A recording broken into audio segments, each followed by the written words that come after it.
yang sudah kita sepakati. Yang kita yakini, yang kita jalankan untuk membuat sekolah kita aman dan nyaman. Jadi Ibu Hani yakin, Ibu Nana yakin, bukan hanya untuk anak-anak saja yang di kelas, tapi untuk ibu dan untuk anak-anak yang sama-sama kita lakukan. Ya, baik kita lihat contohnya sekarang. Siap. Anak pintar. Siap. Coba lihat, ini ada gambar apa ya?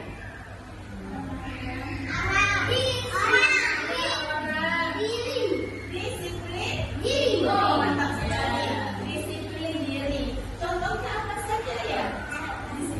Oh, betul. Siapa lagi? Oh, mantap sekali. Sampai Iqbal. Berarti anak-anaknya pergi sekolah tepat waktu. Ibu guru bagaimana Ibu Guru Hani? Iya, berarti kita sudah yakin ya. Sepakat untuk nomor 1. Sepakat tepuk 1 kali. Oke, kita lanjut pada keyakinan kelas yang kedua. Masya Allah, saling menghormati. Betul, sama orang tua. Apalagi contohnya? Benar sekali, sayang sama Tuhan. Iya, baik. Boleh lagi apa ya? Sayang sama kawan, ya. Oke, jadi nanti boleh menghormati ibu guru ya, dan menghormati teman-teman lain semuanya. Saling sayang menyayangi. Boleh. Siapa yang sayang untuk orang tuanya? Alhamdulillah. Yang sayang untuk ibu guru siapa? Masya Allah. Yang sayang untuk temannya? Alhamdulillah. Berarti kita setuju ya kalau kelas kita itu harus saling menghormati. Setuju? Yuk sama-sama tepuk tangan 2 kali. Masya Allah. Kita lanjut ya. Boleh ya? Kita lihat apa ya kira-kira kita yang nomor 3. Bertanggung jawab. Seperti apa bertanggung jawab? Ya, Masya Allah. Betul. Berkat sekali Bu Hani. Berarti anak solehnya di sekolah itu ada tanggung jawab ya. Tanggung jawab anak soleh itu belajar. Kamu juga belajar belajar. Iya. Iya. Betul. Terbaik sana betul juga. Iya. Berarti tanggung jawab itu kita bisa membereskan barang diri kita sendiri ya. Dan kita tahu apa tugas kita sebagai murid dan tugas sebagai guru Ibu Haninya. Berarti bertanggung jawab, simpan buku sendiri, membuat tugas jangan lupa dan masalahnya setuju? Sudah setuju? Betul berapa kali? Ini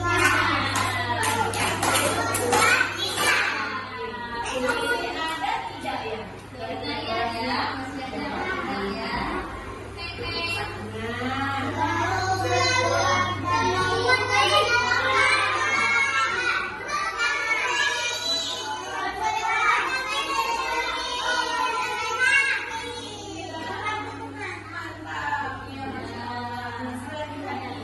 Selalu berbuat baik. Ibu kita bersyukur sekali anak soleh dalam sisi kelompok 4 ini semuanya berbuat baik kepada teman. Anak solehnya ada membantu teman, bila teman sakit. Kalau lihat teman lagi jatuh, gimana kita? Iya betul. Kalau melihat ada keluarga kita, ada tetangga kita yang tidak mampu, bagaimana? Kalau kita ini apa namanya ya? Nasihatnya baik-baik, menerima, betul bersedekah, ya betul sekali. Berarti selalu berbuat baik ya. Alhamdulillah. Ini kesepakatan nomor berapa? Nomor 4. Ayo, berapa kali tepuk tangannya?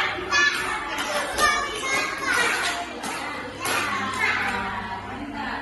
Satu lagi ya. Satu lagi dari kelas kita. Kita bersama.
ya. Lihat sebentar.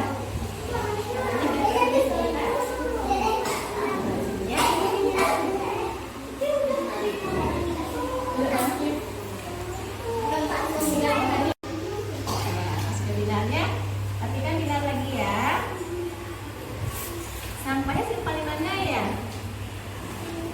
Di tong sampah. Ngumpul kali seminggu boleh tong sampah silakan. Wah, nanti sekalian sorenya. Ya. Boleh kasih kecintaannya sudah dicintai ya.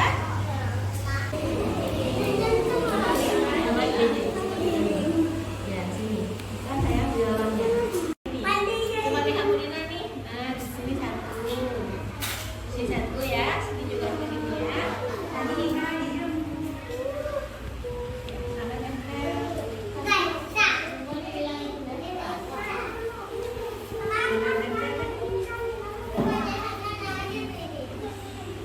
Satu lagi.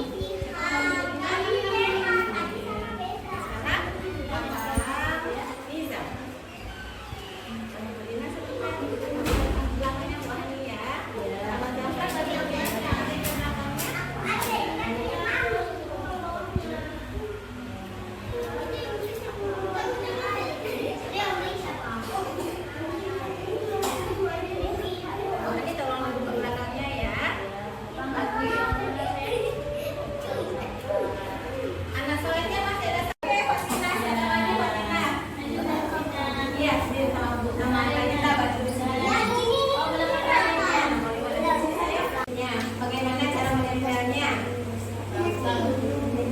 Bagaimana caranya?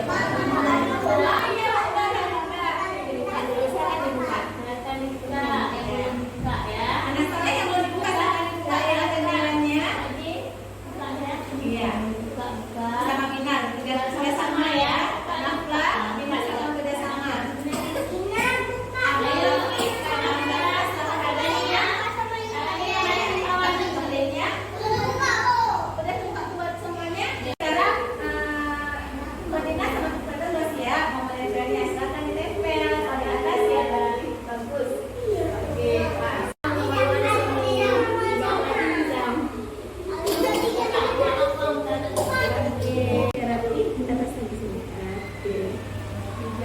Setelah kita lepas ya. Nama aku sama siapa? Nama di sini. Di bawah lagi nama di sini. Ya, nanti sini saja. Satu lagi nama berapa? Sama siapa nomor 5 ya? Ihan. Sini Kak Ihan ya. Oke. Wah, Masya Allah, semua sudah rapi.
Siap Fatina? Siap. Siap Aira? Siap Dania? Siap Tarista? Siap. Oke, baik, sudah siap semuanya, alhamdulillah. Terima kasih untuk hari ini. Sama-sama kita tutup dengan doa penutup majelis. Bismillahirrahmanirrahim. Subhanakallahumma wa bihamdika asyhadu an la ilaha illa anta astaghfiruka wa atubu ilaika. Amin. Amin ya rabbal alamin. Alhamdulillah. Beri salam. Assalamualaikum warahmatullahi wabarakatuh. Waalaikumsalam warahmatullahi wabarakatuh. Terima kasih untuk semuanya. Tetap sehat dan bahagia semuanya. Ayo sekarang kita siap-siap kemana ya?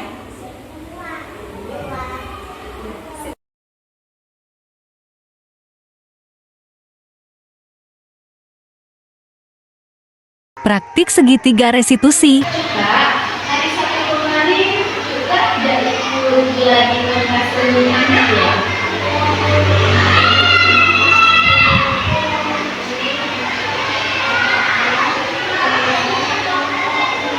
Wah, itu pasti sangat senang.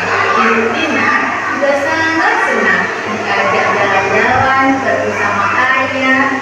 Namun, apakah yang kita lakukan itu sudah mengikuti aturan sekolah?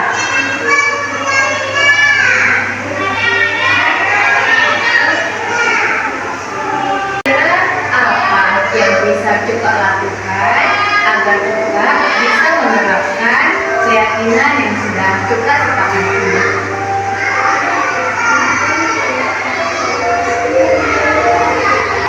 Mungkin ada yang lain.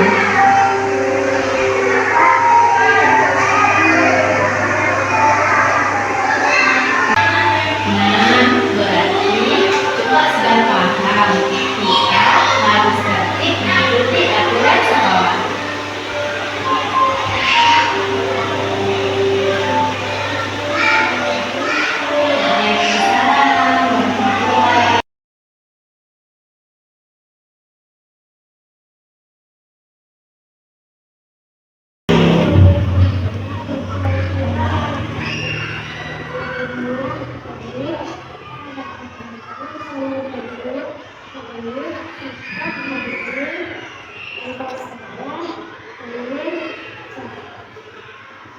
Oke.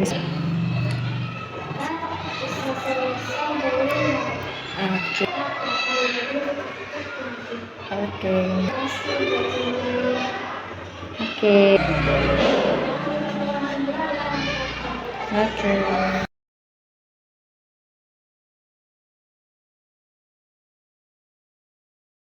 Assalamualaikum warahmatullahi wabarakatuh. Hamdan syukurillah, salatan wassalamu ala rasulillah. Dan kata yang paling indah selain puji dan syukur hanya kepada Allah Rabb semesta alam yang telah menghimpun kita di ruang pertemuan ini untuk sama-sama kita belajar lagi ya mengenai budaya positif yang akan diterapkan di kelas maupun di sekolah kita. Salam dan salam ke pangkuan Nabi besar Muhammad SAW yang telah menghijrahkan kita umat manusia dari alam jahiliyah ke alam yang penuh dengan ilmu pengetahuan. Yang terhormat Ketua Yayasan Sabina Ukhuwah atau yang mewakili dan hal ini diwakili oleh pengurus. Yang saya hormati Bapak dan Ibu guru dari sekolah TKIT Bina Ukhuwah dan teman-teman hebat semuanya pada hari ini. Terima kasih banyak untuk waktunya untuk kita belajar bersama. Modul 1.4 yaitu budaya positif. Jadi kami diminta untuk berbagi pemahaman dan pengalaman yang telah kami dapatkan. Insya Allah akan sangat bermanfaat. Untuk kegiatan ini saya dipandu oleh fasilitator pemandu yaitu Ibu Winarni MPD. Beliau sebagai fasilitator pemandu saya. Dan saya sebagai peserta di CPP di Komisi Angkatan 10. Baik ibu-ibu semuanya, di modul 1.4 ini akan dibuka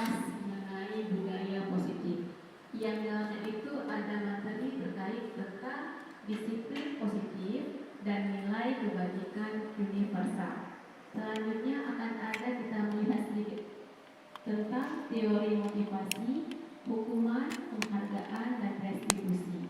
Dan kita akan belajar sedikit mengenai keyakinan kelas atau sekolah. Selanjutnya, kebutuhan dasar manusia dan dunia berkualitas. Kita akan melihat mengenai restitusi, 5 kontrol kita, 5 posisi kontrol kita sebagai guru, dan juga kita akan melihat bagaimana nantinya penerapan dari segitiga restitusi. Baik, sebelum kita masuk ke dalam materi, kita bermain sebentar ya, agar kita terbuka paradigma sedikit. Di sini sudah ada pasangannya, satu pembanding untuk pasangan ya. Sebutkan saja A dan B. Silakan dipilih pasangannya masing-masing. Ya, jika sudah ada A, B, tentukan siapa A, siapa B. Mari kita lihat fungsi dari permainan ini. Ini merupakan kegiatan kepalan tangan. Jadi ada ibu guru yang berinisial A dan B. Berarti ada ibu dan temannya. Sobeklah secari kertas kecil. Boleh silakan disobek secari kertas kecil. Di atas kertas kecil itu tuliskan benda atau sesuatu yang sangat berharga untuk ibu gurunya masing-masing. Boleh, nanti bergantian mainnya setelah nanti A-nya Bu Yuna, Bu Rahminya B, bergantian nanti. Sesuatu benda yang sangat berharga yang Anda miliki.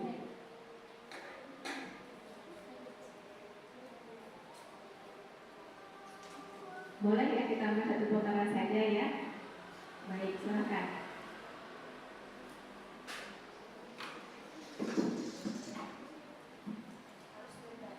Benda.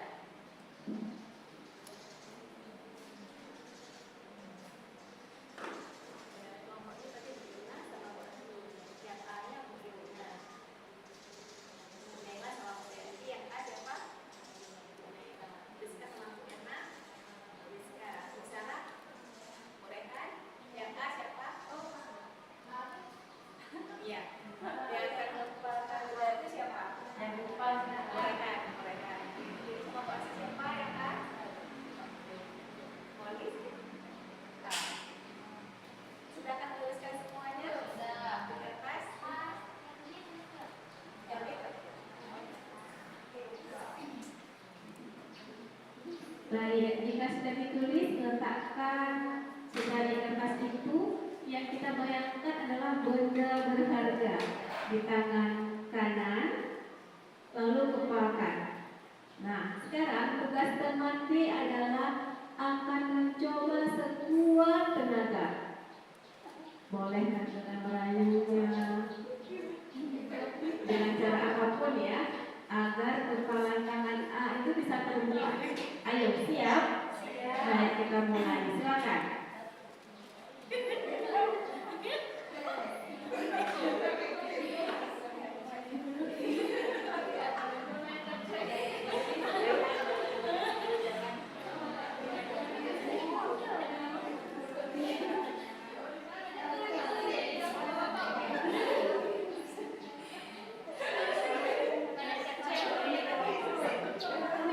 Bagaimana situasinya sekarang? Oke, saya akan sekarang ya. Saya tanya ke perwakilan saja. Ibu Nurul. Tanya ke Bu Moli ya, karena yang coba lepas itu Bu Moli ya.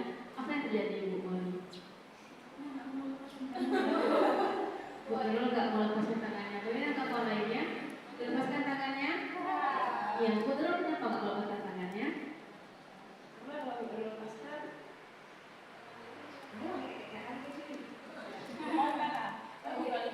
kita lepasin. Bagus ya, karena itu milik saya yang mengontrol ya kebetulan ya. Saya punya kendali semua di atasnya. Kita lihat sekarang ya, bagus sekali. Berarti semuanya bisa mempertahankan ya harta benda berharganya. Alhamdulillah. Baik, kita lihat sekarang ya dari perbaikan tadi.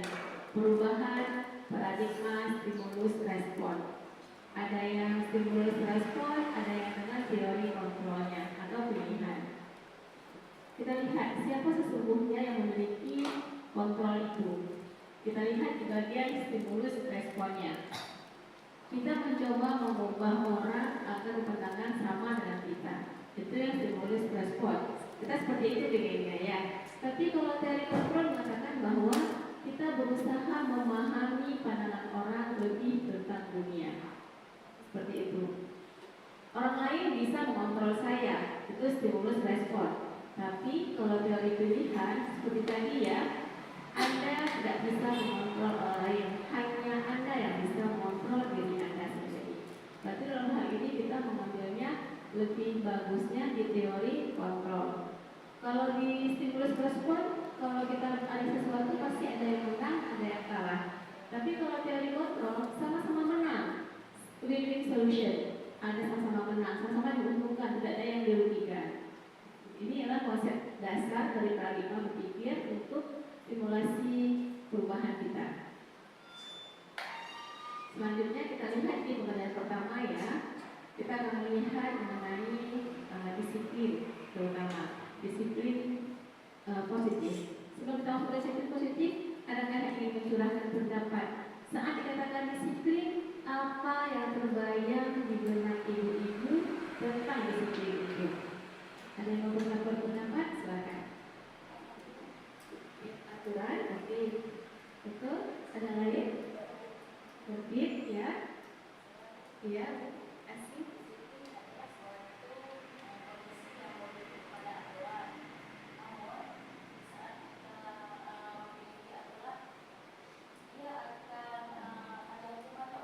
Oke, bagus sekali ya.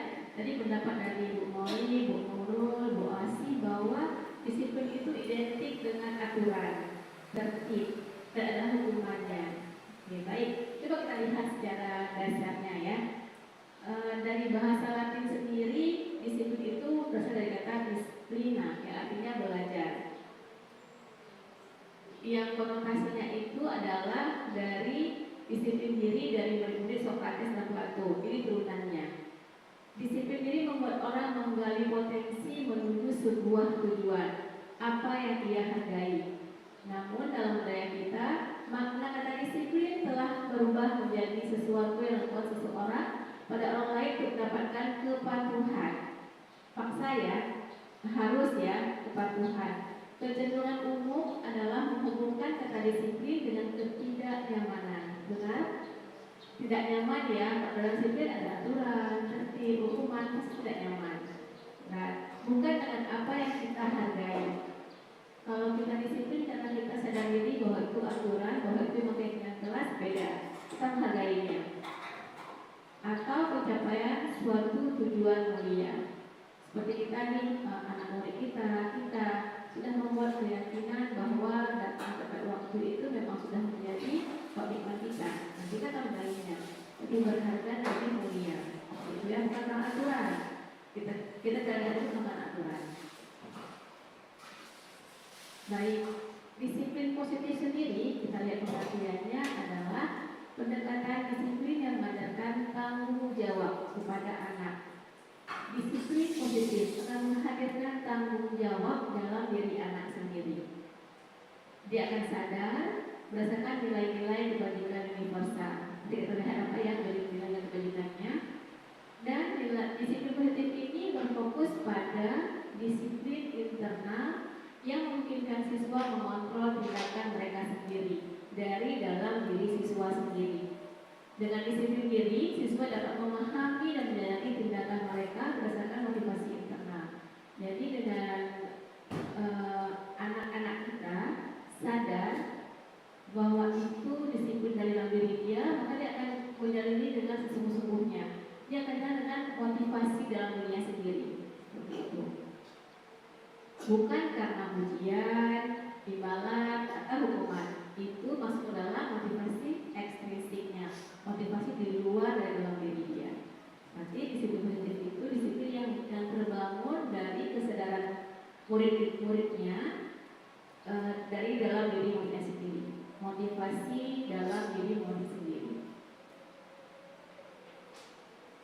Baik, ini tadi ya, nilai-nilai kebajikan universal adalah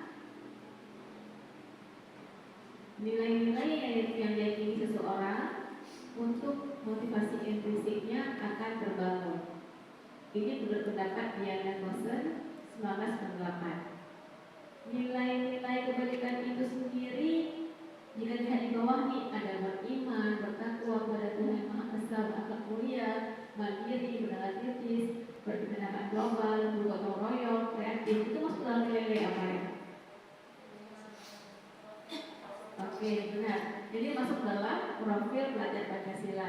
Jadi semuanya itu akan dikaitkan dengan profil pelajar Pancasila. Oke, teman sudah bagus teman semuanya. Baik, kita masuk dalam pembelajaran kedua terkait tentang teori motivasi, hukuman, dan penghargaan atau restitusi. Baik, sebelumnya apakah ada pertanyaan untuk pembelajaran pertama mengenai disiplin? Iya, Bu Asi silakan.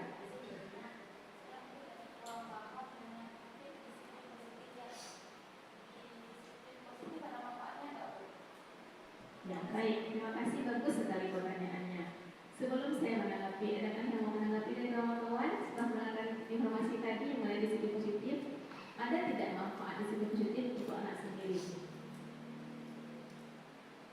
Jadi ya, karena disiplin positif itu terbangun dari kesadaran anak. Jadi manfaatnya dia dapat melakukannya dengan sepenuh hati, Bu Asi, dengan kesadaran dia, bukan paksaan, tapi dari dalam diri dia, dan itu akan semakin bagus dalam pelaksanaannya. Seperti itu. Baik, sama-sama. Kita lanjut ke pembelajaran kedua. Kita lihat nanti akan ada teori motivasi, hukuman, penghargaan, dan restitusi. Kita lihat sama-sama ya. Baik, ibu-ibu semuanya, di sini sudah ada teori motivasi perilaku. Baik, sudah agak lebih paham ya sampai di sini. Selanjutnya kita akan melihat dihukum oleh penghargaan. Kenapa ya? Ternyata penghargaan itu bisa memberikan sebuah hukuman bagi anak. Kita lihat nih, penghargaan itu sama halnya juga dengan hukuman, dalam arti meminta atau membujuk seseorang melakukan sesuatu untuk memenuhi suatu tujuan tertentu dari orang yang meminta dan membujuk. Kalau dibujuk, dirayu, dibilang penghargaan, terkadang tidak tepat ya.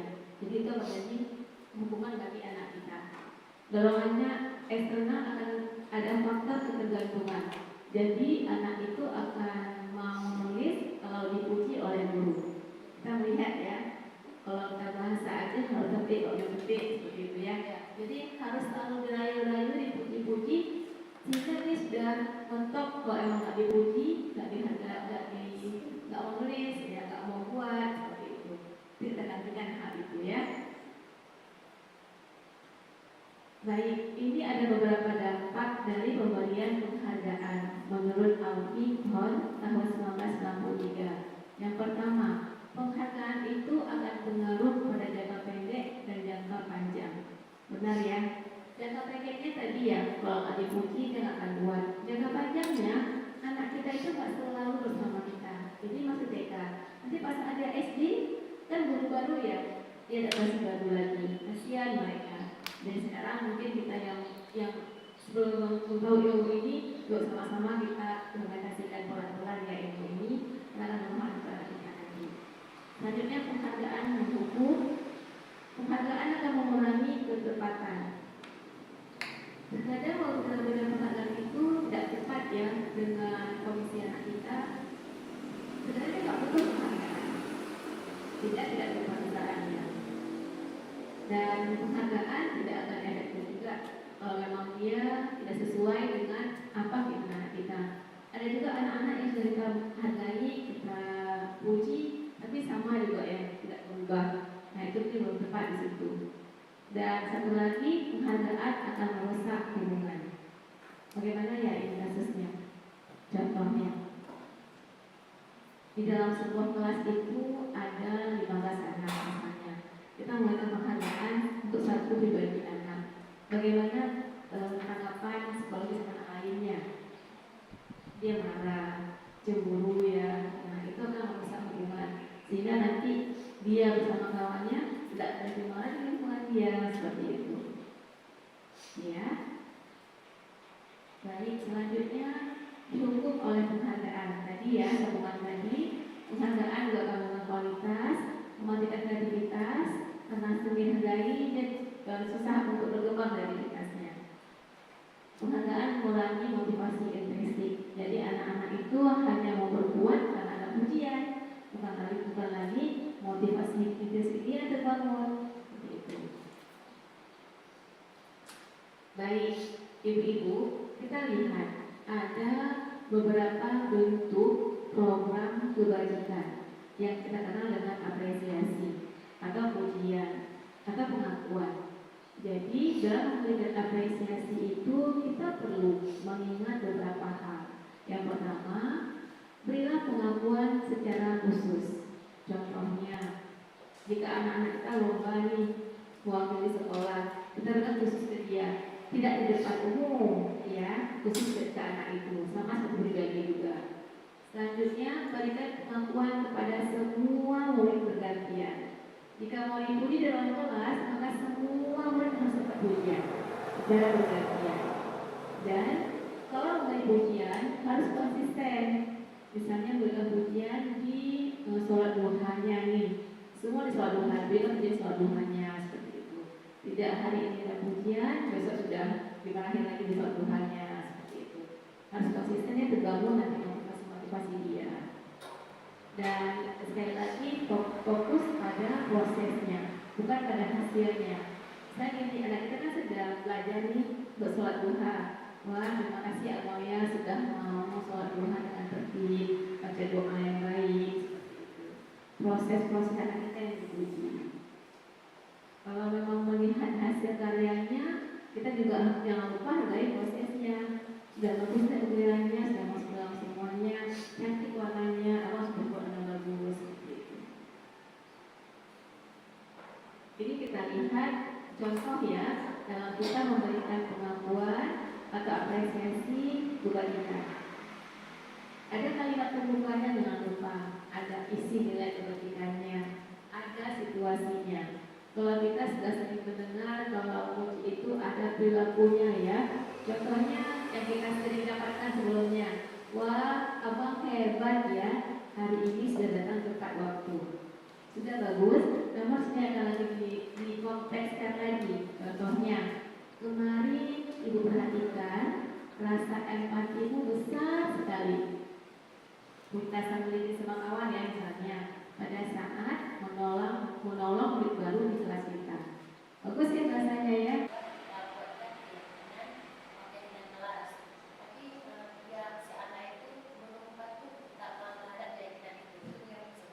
Baik, Bu Yuna mau mengkaitkan tentang kepatuhan anak nih, keyakinan kelas, karena Bu Yuna sudah melihat ada materi-materi keyakinan kelas ya.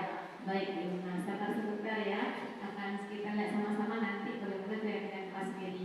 Mudah-mudahan dengan Bu Yuna melihat materi-materi ini dia akan terjawab juga, seperti itu ya. Nanti kalau saya lupa saya kembali tentang jawabannya. Terima kasih Bu Yuna. Baik, sebelum kita bahas tentang keyakinan kelas nih, kita lihat mengenai apresiasi tadi. Sudah ada gambaran ya, yang ini ya. Nanti teman-teman dipraktekkan di kelas masing-masing di sekolah. Baik, kan sekarang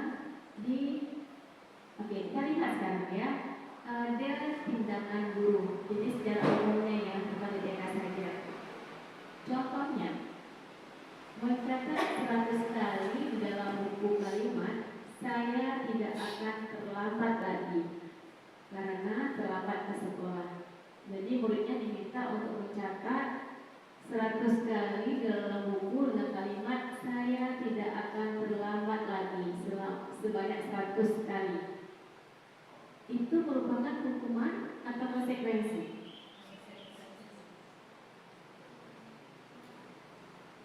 Apa? Itu masuk ke dalam hukuman. Karena hukuman itu sebelah pihak ya, dia yang menjalankan, dan itu akan menyakitkan bagi dia. Dia pasti mau menyakitkan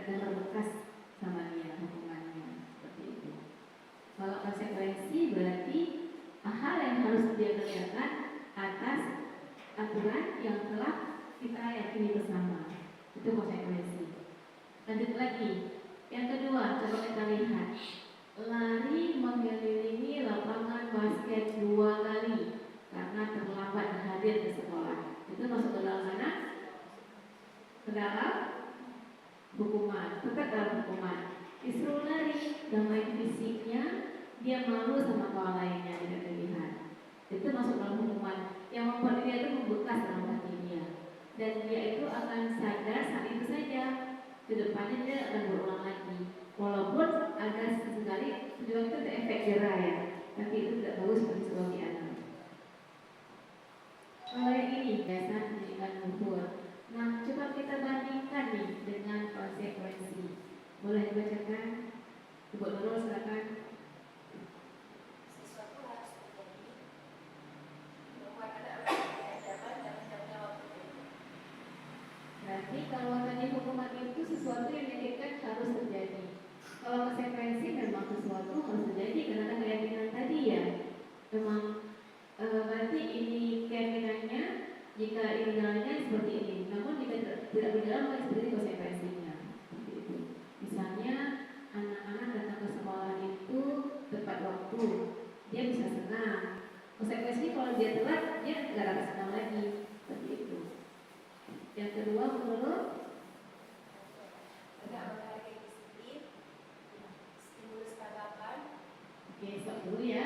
Berarti kalau yang dihukuman itu paksaan, tapi kalau konsekuensi itu memang sudah distimulasikan, mau sudah menjadi tanggapan dia sendiri, anak sendiri ya. Kalau ada mudah menyesuaikan diri. Oke, stop dulu. Tadi kalau hukuman dia akan mendorong anak mengikuti diri sendiri. Kalau yang konsekuensi, anak akan menyesuaikannya. Berarti dia akan menyesuaikan dengan konsekuensi yang sudah disepakati, diyakini oleh masing-masing. Sedih kali ya, nggak boleh sakit diri sendiri dan hukuman seperti itu. Konsep diri yang baik. Ya, Ada belajar dengan kehilangan hak, jika tidak nyaman, diasingkan untuk sementara atau tidak. oke. Berarti jika konsekuensinya dia merasa, dia pasti juga merasakan kehilangan hak dia, nggak sama seperti kawannya, dan itu jadi pembelajaran bagi dia dalam waktu yang singkat.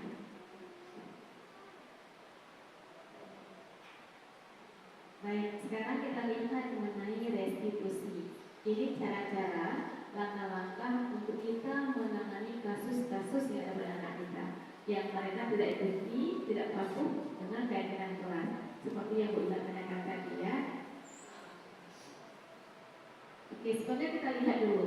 Restitusi itu apa? Restitusi itu adalah proses menciptakan kondisi bagi murid untuk memperbaiki kesalahan mereka.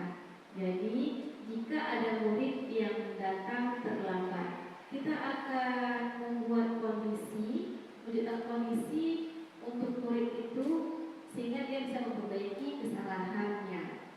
Datang terlambat tadi kita perbaiki, sehingga mereka bisa kembali pada kelompok mereka dengan karakter yang lebih kuat. Jadi setelah ada kasus kita panggil dulu nih, kita lakukan restitusi, jadi mereka sudah kuat kembali. Restitusi juga merupakan proses kolaboratif yang mengajarkan murid untuk mencari solusi untuk masalah mereka. Di sini dikatakan proses kolaboratif. Berarti baik ibu-ibu, ini adalah langkah-langkah cara kita melakukan segitiga restitusi.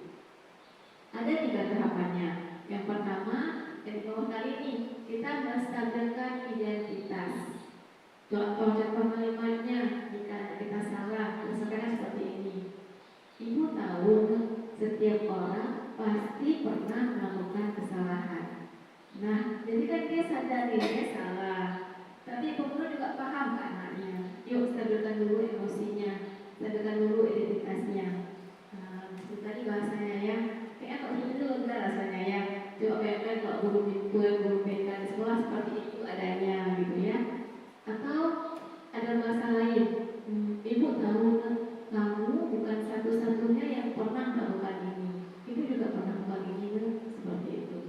Kita buat buat dulu stabil, sama-sama ya identitasnya. Selanjutnya jika sudah stabil, sudah enak seperti itu, baru kita masuk pada validasi kebutuhan. Tanyakan ke anaknya, nah, kamu tentu punya alasan mengapa kamu melakukan ini, mengapa kamu datang terlambat.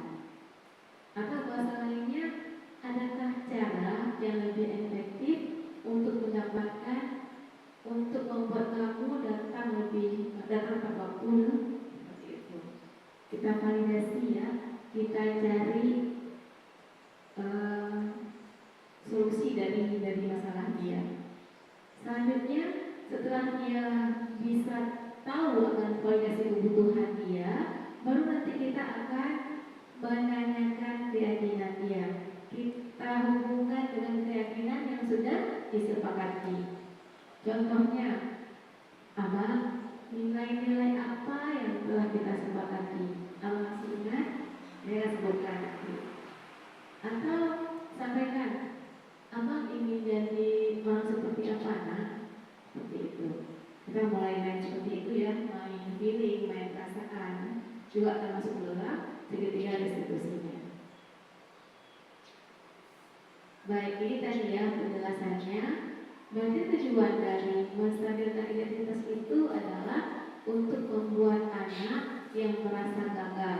Jadi ya, anak yang buat kesalahan menjadi lebih positif lagi, tidak terjadi dalam kesalahannya, tapi dia akan berusaha untuk jadi diri yang positif. Contoh kata-kata tadi ada banyak nih. Salah satunya, berbuat salah itu hal yang manusiawi. Itu kata ibu gurunya. Atau tidak ada manusia yang sempurna. Bapak atau ibu juga pernah buat salah, seperti itu ya. Kita pasti bisa menyelesaikan kesalahan ini dan sebagainya. Itu contoh kata-kata kalimat untuk menstabilkan identitas. Jadi pertama dipanggil anak ke dalam ruangan. Kita pernah berkata ya, kalau kita menasihati seseorang itu tidak boleh di depan umum ya. Nah, sama juga seperti anak kita mau nggak ya nasihati di depan umum? Tidak ya. Sama seperti anak kita juga kita panggil ke ruang kelas atau ruang kantor, kita nasihati. Ini kata-kata sudah dipakai ya. Yang pertama sekali, langkah pertama adalah menstabilkan identitas. Selanjutnya akan ada kegiatan validasi kebutuhan. Tujuannya ini akan membantu murid kita untuk mengetahui kebutuhan apa yang akan dipenuhinya, kebutuhan dasar apa yang ingin dipenuhi dari kesalahan yang dia perbuat. Tadi dia telah datang sekolah. Kita akan gali kembali ya. Pada dasarnya setiap tindakan manusia tujuannya adalah memenuhi kebutuhan dasar. Ini contoh kata-katanya. Kamu bisa saja kan melakukan hal yang lebih buruk, tapi kamu tidak melakukannya kan, seperti itu. Atau kamu pasti punya alasan mengapa melakukannya. Tanya juga ke anak dengan kita langsung menghakimi dia. Karena salah video interaktif, anak sekolah itu karena mungkin waktu di rumah, waktu yang sakit, maka dia ada bergantian buat urus sepatu sama anak, adik-adik kandungnya di rumah karena mereka anak miskin, seperti itu ya. Jadi guru itu tidak serta-merta harus langsung menghukumi, tapi cobalah jalani dengan langkah-langkah segitiga restitusi tadi. Validasi itu kebutuhan si anak. Selanjutnya kita akan tahap ketiga itu, tahap terakhir nih, akan menanyakan keyakinan anaknya. Jadi anak melihat kesalahannya yang dihubungkan dengan norma sosial. Berarti kesalahan dia akan dia hubungkan dengan norma sosial, nilai-nilai yang mendasari manusia berinteraksi dengan orang lain. Dalam hal ini kita lihat pada keyakinan kelas dari kaki. Sudah ada keyakinan nih, kita akan kembali nih. Apa nilai yang kira-kira menurut kakak nilai kepercayaan, nilai keyakinan kelas apa yang kakak berjalankan seperti itu ya? Itu contohnya.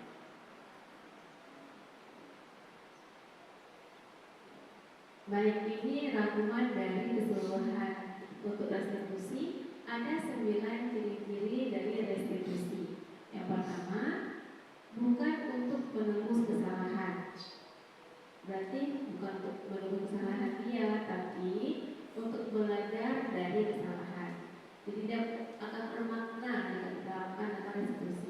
dia mengetahui bagaimana solusinya, juga dihargai oleh gurunya saat divalidasi seperti itu, dan akan memperbaiki hukuman. Beda sekali ya kalau guru yang langsung hukum anak itu akan diingat gurunya killer seperti itu ya. Beda dengan guru yang bagus merangkulnya, mengayominya. Nah ini adalah tawaran bukan paksaan. Jadi bahasa-bahasa di diskusi itu adalah bahasa-bahasa yang tawaran ya, diskusi ulang ke anaknya. Restitusi juga menuntut untuk melihat ke dalam diri anak lagi, mencari kebutuhan dasar yang mendasari tindakan, apa yang akan dia lakukan itu, cara yang paling baik. Dia fokus pada karakter bukan pada tindakan. Tadi yang karakter baik dia yang berhubungan dengan nilai norma sosial budaya dan nilai dibagikan. Dan diskusi ini akan berfokus pada solusi akhir itu apa dari kesalahan ini. Dan yang paling terpenting, restitusi itu akan mengembalikan murid yang berbuat salah pada kelompoknya. Jadi dia tidak malu, tetap terima di kelompoknya dalam kelasnya. Baik, ini contoh skenario untuk restitusi ya dalam demonstrasi konteks. Praktik segitiga restitusi.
Video rekaman saat saya melakukan praktik segitiga restitusi bersama Cuka.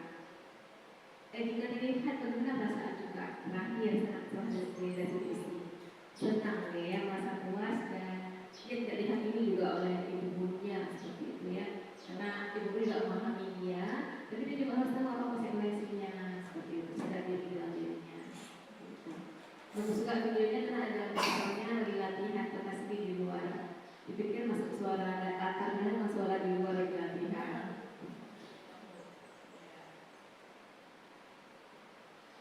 Terima kasih ya Bu Irma sudah merekam kemarinnya. Bu Rehan juga bantu, semuanya bantu, alhamdulillah. Baik, kita masuk sekarang ke dalam pelajaran ke-6, keyakinan kelas. Ini yang Bu Irma ini kita bertemu ya. Insya Allah Bu Irma gercep sekali dan keyakinan kelas. Semangat Bu Irma dan kawan-kawan. Baik, ibu-ibu, keyakinan kelas. Sebelumnya kita akan melihat mengapa tidak dinamakan dengan peraturan saja. Mengapa harus keyakinan kelas? Mengapa kita memiliki peraturan harus menggunakan helm bila mengendarai kendaraan roda 2? Ibu Rehan kalau dari Putu bawa sepeda motor ke sekolah pakai helm. Kalau yang dekat nih, Bu Asih bawa belakang pakai helm. Kenapa ya pakai helm Bu Asih? Oke, Bu Rehan?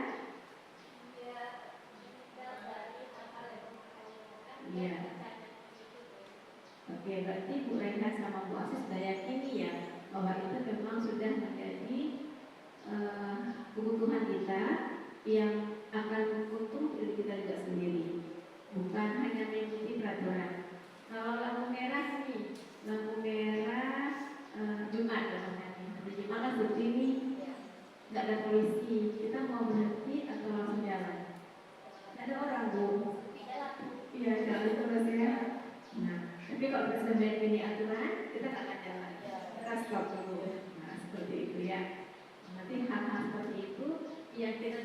itu bukan karena dari faktor luar, tapi memang kita sudah yakini dalam diri kita itu adalah keyakinan saya melakukan itu.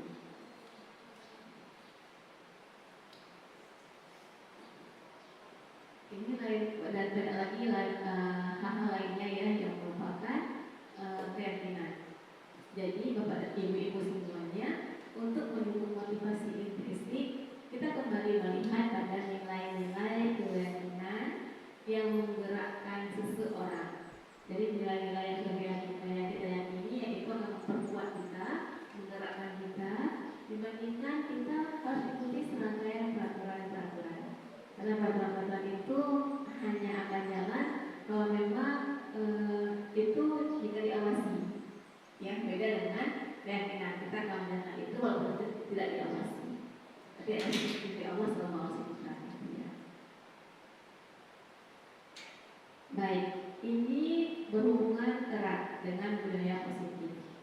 Budaya positifnya dari sekolah kita itu akan terbentuk dari peraturan kelas. Peraturan kelas yang kita yakini itu akan menjadi keyakinan kelas sehingga membentuk lingkungan positif. Contohnya kita presentasikan misalnya seperti membawa bekal jajanan sehat di sekolah. Terus sudah menjadi budaya positif sekolah kita. Contoh lainnya sholat duha di setiap pagi hari. Ibu gurunya datang tepat waktu seperti itu. Atau budaya lainnya mungkin ada mengumpulkan satu artikel satu minggu yang bertujuan untuk mengenal potensi guru. Itu juga sudah masuk budaya positif. Hal-hal yang sudah bagus yang sudah dijalankan oleh seluruh warga sekolah, baik itu kepala sekolah, guru, tenaga pendidikan, orang tua, murid dan juga masyarakatnya. Tapi kita masih kurang di Demang kita belum tempel dengan poster dilarang merokok. Nah itu juga mungkin jadi syarat kita juga. Seperti mungkin menggunakan pakaian untuk orang yang menjemput seperti itu. Itu juga akan harus ada di sosialisasi tadi. Baik, ini kita lihat sekarang. Di antara dua gambar ini, gambar sebelah kiri sama gambar sebelah kanan, kira-kira yang mana yang dikatakan dengan keyakinan kelas? Seperti itu. Nanti kita akan lihat video di sini, contoh yang sudah dilakukan di kelas transisi kelompok 4 kemarin. Baik, kita akan melihat sedikit video yang telah kami lakukan bersama Ibu Hani di kelas transisi kelompok 4 kemarin ya.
Dalam bahasa yang singkat dengan penuh gambar ya, biar mereka mengerti.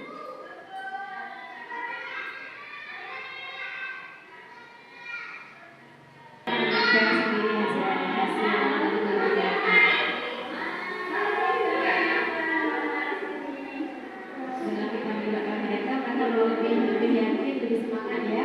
Baik,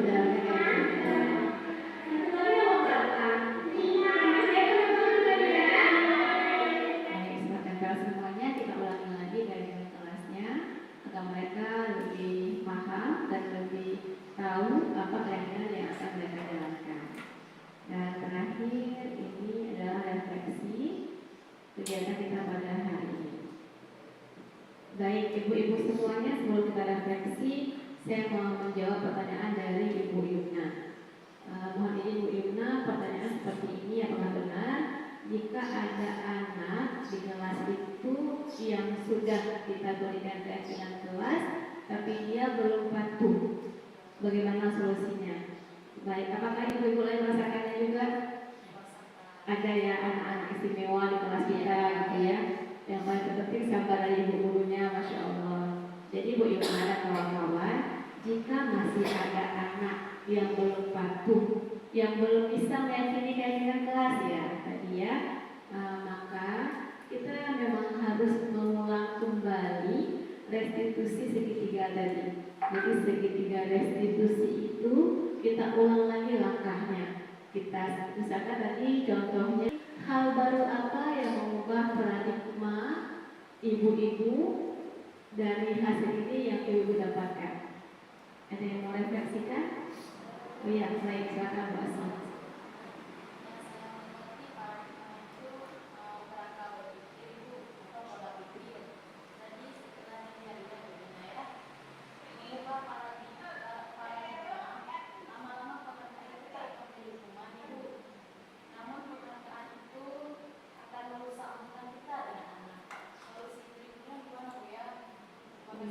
Bagus sekali, Bu Asih sudah melihat tentang paradigma hal ini mungkin lebih ke dalam penghargaannya.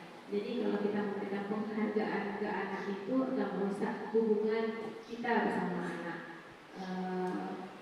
Mungkin sama halnya seperti kita dulu ini. Kita keluarga kecil saja ya. Kalau memang orang tua kita memberikan penghargaan kepada abang atau kakak kita saja, bagaimana perasaan kita?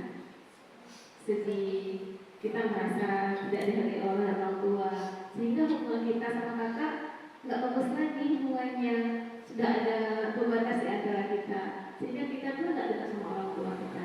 Nah, seperti itu mungkin dilihat oleh anak kita sendiri ya, karena di sekolah adalah anak kita, gitu ya. Saat kita memberikan penghargaan yang tidak sama, hanya pada individu tertentu, maka akan terjadilah kerusakan hubungan di antara anak bersama dengan anak ataupun anak bersama ibu. Baik, terima kasih untuk hari ini. Semoga apa yang sudah saya sampaikan bermanfaat untuk ibu semuanya. Ini adalah ilmu berbagi yang sudah didapatkan pada program Guru Penggerak. Semoga bermanfaat dan bisa pelan-pelan kita terapkan di dalam kelas kita dulu dan di lingkungan sekolah kita dulu. Semoga budaya positif terus terbangun di sekolah kita TKIT di Nampua. Sekian dari saya. Terima kasih banyak atas